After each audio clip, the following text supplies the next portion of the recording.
유럽 국가들의 사회보장제도는 전 세계적으로 모범 사례로 인정받고 있습니다. 덴마크, 스웨덴, 노르웨이, 핀란드로 대표되는 이들 국가는 높은 조세 부담률에도 불구하고 국민 만족도가 높고 경제 성장과 사회 보장을 성공적으로 결합한 모델을 보여주고 있습니다. 반면 한국의 사회 보장 제도는 지난 수십 년간 빠른 발전을 이루었음에도 불구하고 여전히 많은 한계와 개선 과제를 안고 있습니다. 북유럽 사회보장제도의 발달 배경과 재원 조달 방식을 살펴보고 한국 사회보장제도의 부족한 점과 개선 방안을 모색해 보겠습니다.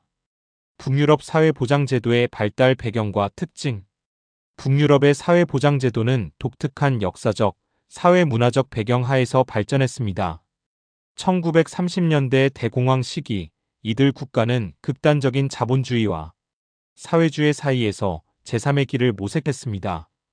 스웨덴을 중심으로 시작된 사회민주주의 모델은 시장경제의 효율성을 유지하면서도 국가가 적극적으로 사회보장에 개입하는 방식이었습니다. 특히 사회민주주의 정당들의 장기 집권은 일관된 복지정책의 추진을 가능하게 했습니다. 이러한 제도적 발전을 뒷받침한 것은 북유럽만의 독특한 사회문화적 토양이었습니다.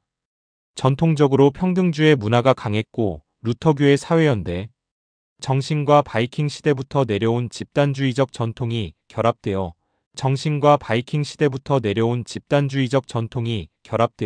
사회적 약자를 돌보는 것을 당연하게 여기는 문화가 형성되었습니다. 또한 상대적으로 작은 인구 규모와 민족적 동질성은 사회 구성원 간의 연대의식을 높이고 복지정책에 대한 사회적 합의를 용이하게 만들었습니다. 무엇보다 중요한 것은 정부와 국민 간의 높은 신뢰도였습니다. 북유럽 국가들은 투명하고 효율적인 정부 운영으로 국민들의 신뢰를 얻었고 이는 높은 세율에 대한 국민들의 수용으로 이어졌습니다. 국민들은 자신들이 낸 세금이 공정하고 효율적으로 사용되어 양질의 공공서비스로 돌아온다는 것을 체감할 수 있었습니다. 북유럽 사회보장제도의 핵심은 강력한 재정 기반입니다. 이들 국가는 세계에서 가장 높은 조세 부담률을 유지하고 있습니다. 2023년 기준 덴마크 46.9%, 스웨덴 43.2%, 노르웨이 39.9%, 핀란드 43.3%로 모두 40%를 넘는 수준입니다. 개인소득세 최고세율도 덴마크 56%, 스웨덴 57%, 핀란드 51%에 달하며 부가가치세도 25% 내외의 높은 수준을 유지하고 있습니다. 하지만 단순히 세율만 높은 것이 아닙니다. 과세 기반이 넓고 징수율이 높으며 조세 회피가 어려운 시스템을 구축했습니다. 중산층부터 상당한 세율이 적용되어 소수의 고소득층에만 의존하지 않는 안정적인 세수 구조를 만들었습니다. 또한 디지털화된 징수 시스템과 강력한 조세 행정으로 탈세 가능성을 최소화했습니다. 사회보험 시스템도 체계적으로 운영됩니다. 고용주와 피고용자가 공동으로 부담하는 사회보험료율이 높아 안정적인 재원을 확보하고 있습니다. 예를 들어 스웨덴의 경우 고용주가 임금의 약 31%를 사회보험료로 납부하고 피고용자도 임금의 7% 정도를 부담합니다. 특별히 노르웨이는 북해, 유전개발로 얻은 석유 수익을 국부펀드로 조성하여 별도 관리하고 있습니다. 현재 약 1조 4천억 달러 규모의 이 펀드는 연간 수익의 4%만 정부 예산에 사용하고 나머지는 재투자하여 미래 세대를 위해 보존하고 있어 지속가능한 복지 재원을 확보하고 있습니다. 이제 한국 사회보장제도의 현황과 한계점에 대해 살펴보겠습니다. 한국의 사회보장제도는 여러 구조적 한계를 안고 있습니다. 먼저 제도의 포괄성과 보편성이 부족합니다. 한국은 여전히 선별적 복지의 성격이 강해 실질적으로 도움이 필요한 계층 중 상당수가 제도의 사각지대에 놓여 있습니다. 기초생활보장제도의 수급자는 전체 인구의 약 3% 수준에 불과하고 까다로운 선정 기준으로 인해 실제 빈곤층과의 괴리가 큽니다. 사회보험의 사각지대 문제도 심각합니다. 정규직 중심으로 설계된 사회보험 체계로 인해 비정규직, 자영업자, 플랫폼 노동자 등이 충분한 보장을 받지 못하고 있습니다. 국민연금 가입률은 높지만 실제 보험료 납부율은 상대적으로 낮고 특히 저소득층의 경우 보험료 부담으로 인해 납부를 중단하는 사례가 빈번합니다. 공공서비스의 질과 접근성에도 문제가 있습니다. 건강보험 보장률이 약 65% 수준으로 OECD 평균보다 낮고 개인 부담 의료비가 상당합니다. 보육 서비스의 경우 국공립 어린이집 이용률이 23% 수준에 불과해 대부분 민간 시설에 의존하고 있으면 이로 인해 서비스 질의 편차가 크고 비용 부담도 상당합니다. 가장 근본적인 문제는 재정 기반의 취약성입니다.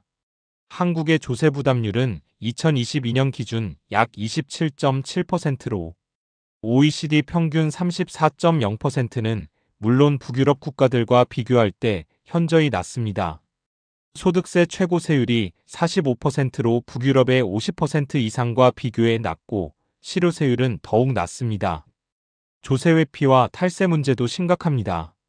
지하 경제 규모가 상당하고 고소득층과 대기업의 다양한 조세 회피, 수법으로 인해 명목세율과 실효세율 간의 차이가 큽니다. 이는 충분한 복지 재원 확보를 어렵게 만드는 핵심 요인입니다. 이러한 한계를 극복하기 위한 개선 방안을 제시하면 다음과 같습니다. 첫째, 제도의 보편성을 단계적으로 확대해야 합니다. 아동수당의 경우처럼 소득 제한을 철폐하여 모든 아동에게 지급하는 방식을 다른 영역으로도 확장해야 합니다. 기초연금을 점진적으로 보편적 기초연금으로 발전시키고 기초생활보장제도의 선정 기준을 완화하여 사각지대를 줄여야 합니다. 둘째, 사회보험의 포괄성을 높여야 합니다. 사업장 기준에서 개인 기준으로 가입 체계를 전환하고 플랫폼 노동자, 1인 사업자 등 새로운 고용 형태에 맞는 사회보험 제도를 설계해야 합니다. 또한 저소득층에 대한 보험료 지원을 확대하여 실질적인 보장을 강화해야 합니다. 셋째, 공공서비스 인프라를 대폭 확충해야 합니다. 건강보험 보장률을 단계적으로 80% 이상으로 높이고 공공병원과 공공보육시설을 늘려 서비스 질의 표준화와 접근성 향상을 도모해야 합니다. 의료와 보육을 공공재로 인식하고 충분한 공적 투자를 해야 합니다. 넷째, 재정 기반을 강화해야 합니다. 사회보장제도 확대를 위해서는 단계적으로 조세 부담률을 OECD 평균 수준까지 높여야 합니다. 소득재 분배 기능을 강화하기 위해 누진세율을 조정하고 조세행정의 디지털화와 국제공조를 통해 조세 회피를 차단하여 징수율을 높여야 합니다. 다섯째, 노동시장과 복지제도의 연계성을 강화해야 합니다. 북유럽의 플렉시큐리티 모델을 참고하여 실업급여 수준과 기간을 확대하되 적극적인 구직 활동과 직업훈련 참여를 의무화하고 양질의 재교육 프로그램을 제공해야 합니다. 마지막으로 사회적 합의와 신뢰를 구축해야 합니다. 복지 재정의 사용 내역을 투명하게 공개하고 부정수급 방지 시스템을 강화하여 신뢰를 높여야 합니다. 또한 복지가 경제성장의 걸림돌이 아니라 인적자본 투자를 통해 장기적으로 경제 발전에 기여한다는 인식을 확산시켜야 합니다. 한국의 사회보장제도가 북유럽 수준으로 발전하기 위해서는 근본적인 패러다임 전환이 필요합니다. 선별적 복지에서 보편적 복지로, 자녀적 복지 국가에서 제도적 복지 국가로의 전환을 추진해야 합니다. 이를 위해서는 무엇보다 충분한 재정 확보가 선행되어야 하며 이는 국민들의 세금 부담 증가를 의미합니다. 하지만 북유럽의 경험에서 보듯이 국민들이 세금 증가를 받아들이는 핵심은 정부에 대한 신뢰와 실질적인 혜택의 체감입니다. 따라서 제도 개선과 함께 정부의 투명성과 효율성을 높이고 국민들이 복지제도의 혜택을 실질적으로 느낄 수 있도록 하는 것이 중요합니다.